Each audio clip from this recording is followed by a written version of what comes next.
Today we find ourselves in the book of Mark, chapter 8, verses 31 through 33.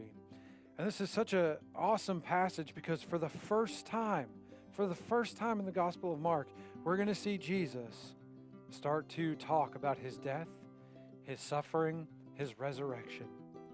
Now this is huge because for the first half of this book, Jesus has waited to speak about this event. He's waited to speak about his suffering and his death and his resurrection and the necessity for that. But here we get this first glimpse. We get this first testimonial of what's going to happen. And I often wonder why. Why did he wait?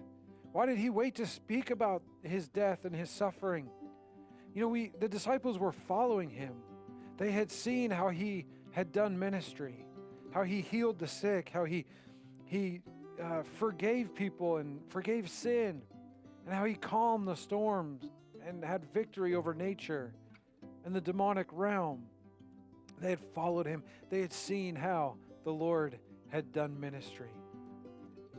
Jesus is showing them how he's doing ministry, and he comes up, and if you were with us last time, you saw we talked about Peter's confession.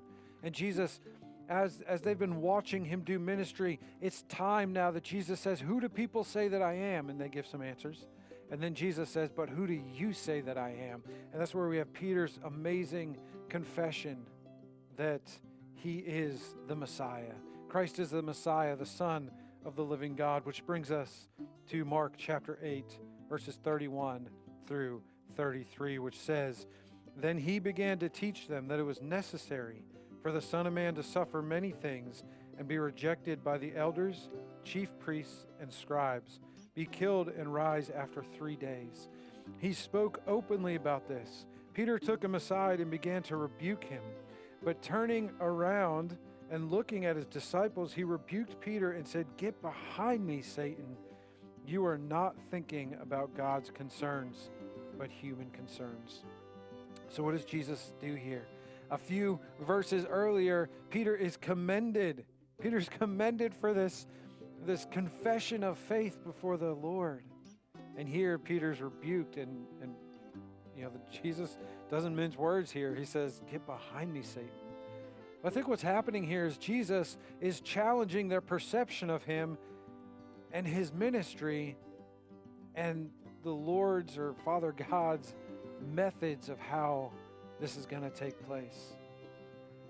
You know, they're looking for a political Messiah. They're looking for a military figure who can come in and destroy Rome and give them victory. And who wouldn't be looking for that? You know, no one wants to live their life generation after generation, their families, in an occupied state with another government, another, military being that way, living in there, occupying their area. No one wants to live like that. So we really can't help them. Of course, you have the Old Testament that's speaking of the coming king, the coming Messiah in power and might. But there's something more, isn't there? He says, then why he began to teach them that it was necessary for the Son of Man to suffer. That it was necessary for him to go to the cross. And you wonder why. Why was it necessary for him to go to the cross? Well, to fulfill prophecy.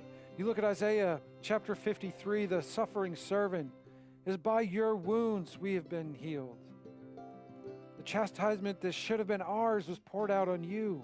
And so we have this suffering servant. We have prophecy being fulfilled, but we also have the atonement. That Jesus, he could have, I believe he could have come in. He could have said, "You know what? Out with Rome, I'm taking over." I believe he had the power to do that. But if that had happened and he didn't go to the cross, yeah, they may have been a free society, a free nation, but they'd still be a lost people. Sometimes that deliverance that we look for from the trials and the storms and the sickness, yes, the Lord can deliver us from those. But if he delivers us from those and yet we have not accepted his salvation, then we could still die in our sin. We could still be separated from him. So it was necessary for him to go to the cross. It was necessary for him to suffer. But Peter rebukes him. Peter comes in and says, Lord, hey, this ain't going to happen. This isn't going to happen. You're not going to go to the cross. And you wonder why. Why was Peter rebuking the Lord in this moment? And I think it's because look at what Jesus says. Jesus says, hey, if they persecute me, they're going to persecute you. Essentially, if I go to the cross, guess what's going to happen to you all? And so maybe we know that there's some human thinking there because that's why he's rebuked. Jesus looks at the disciples, says, get behind me, Satan, for you are not thinking about God's concerns, but human concerns. Peter was maybe thinking, hey, I don't want to suffer. I don't want to suffer. That surely can't be the Lord's ways. That can't be his method. That doesn't work like that. But the question is, what type of thinking do we have? Jesus rebukes Peter's thought process here. He says, Peter, you're not thinking above. You're not thinking about God's concerns. I think of Colossians chapter 3 where Paul says, think about things that are above. Set your mind on things that are above. And Matthew 6:33 where Jesus says, seek first the kingdom. Seek first the kingdom.